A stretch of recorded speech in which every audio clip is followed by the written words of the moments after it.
ऐका ना घरी जाऊ इथे काय मानकरडो असायला मानकरडो सांगायचं तू काय मात्र सकाळ सकाळ वॉशिंग सेंटरला गेलो. गाडी खूप खराब झाली होती. पहिली ती धुवून घेतली, त्यानंतर आपले केस दाढी पण कमी करून घेतले आणि घरी आल्यानंतर पिस्तुल्यासोबत गप्पा. पिस्तुल्या. नमस्कार मित्रांनो, ही आहे वखार आणि या वखारीमध्ये आपण कांदे टाकत असतो. छोट्याचा 5 गुंठ्यामध्ये या प्रकारे ठिबकची हातारणी करून मधल्या सरीमध्ये मेथी टाकलेली आहे. हे 4 ते 5 गुंठ्याचा हा प्लॉट आहे. नारळच्या झाडापाशी आलो, विचार चालला होता नारळच्या झाडावर सोडून 2-3 नारळ काढावेत पाणी प्यायला, पण त्याची उंची बघून नको म्हटलं यायला पडायच्या वरून. मानकरडो असायला कुठंच थांबायचं नाही. कुठं ऐका ना घरी जाऊ इथे काय मानकरडो असायला मानकरडो सांगायचं तू काय मात्र गुड्डू आणि आरवची चालली आहे भांडणं. ही भांडणं अशीच राहणार आहे.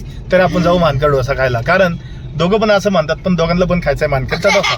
चला मग खाऊया मानकरचा डोसा. आलो मग मानकर डोशाच्या स्पेशल हॉटेलमध्ये आणि ऑर्डर केला स्पेशल गुड्डूसाठी मानकर डोसा. मग शेवटला कोल्ड कॉफी घेतली आणि सर्वांनी कोल्ड कॉफी पिली. मी पण 2 घोट पेले आणि आलो चष्मा बनवण्यासाठी. डोकं खूप दुखत होतं. कोमलचं ते म्हटले चष्मा बनवायचा आहे, म्हटलं चला.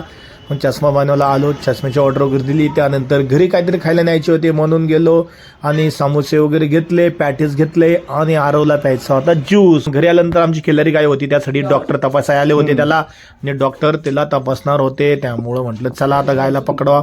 आणि शेतात गेलो.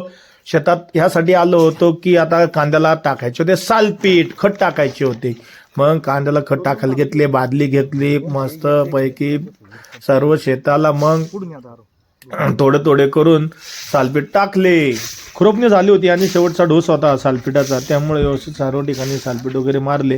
आणि ह्यानंतर आता लाईट आल्यानंतर पाणी पण द्यायचे आहे. असेच माझे व्लॉग पाहण्यासाठी माझ्या चॅनलला सबस्क्राईब करा. धन्यवाद.